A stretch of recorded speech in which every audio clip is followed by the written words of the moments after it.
কিছুক্ষণ আগেই ঘটল এক ভয়াবহ মর্মান্তিক দুর্ঘটনা। পাটাতন ফুটো হয়ে ডুবে গেল লঞ্চ।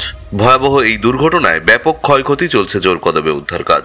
তবে ভয়াবহ এই দুর্ঘটনায় কতটা ক্ষয়ক্ষতি হয়েছে, কতজন নিহত এবং কতজন আহত হয়েছেন বলে জানা যাচ্ছে এই মুহূর্তে। কিভাবে ঘটল এই দুর্ঘটনা জানিয়ে দেব বিস্তারিত ভিডিওতে, তাই অবশ্যই ভিডিওটি শেষ পর্যন্ত দেখবেন এবং আপনি আপনার জেলার নাম ভিডিওর কমেন্ট বক্সে কমেন্ট করে আমাদের জানিয়ে দেবেন।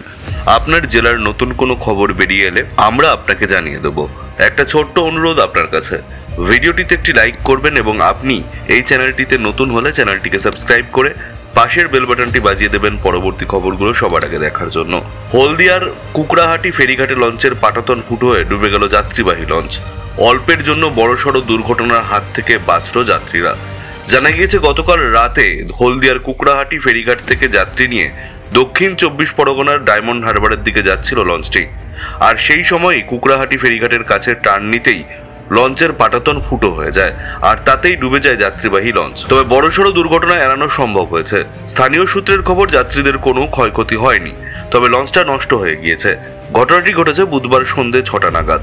স্বাভাবিকভাবেই রাতের বেলায় এমন পরিস্থিতিতে লঞ্চের মধ্যে থাকা যাত্রীদের মধ্যে আতঙ্ক ছড়িয়ে পড়েছিল।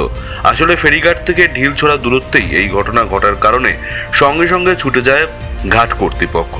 তবে তেমন কোনো ক্ষয়ক্ষতি হয়নি।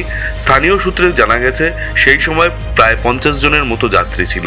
হঠাৎ লঞ্চ হেলে যাওয়ায় যাত্রীরা পড়ে যায় লঞ্চের মধ্যেই এবং ছোটাছুটির ফলে লঞ্চটির কাঠের পাটাতন ফুটো হয়ে জল ঢুকে গেলেও যাত্রীদের উদ্ধার করা হয়েছে। তাই কোনো যাত্রীর প্রাণহানির ঘটনা ঘটেনি।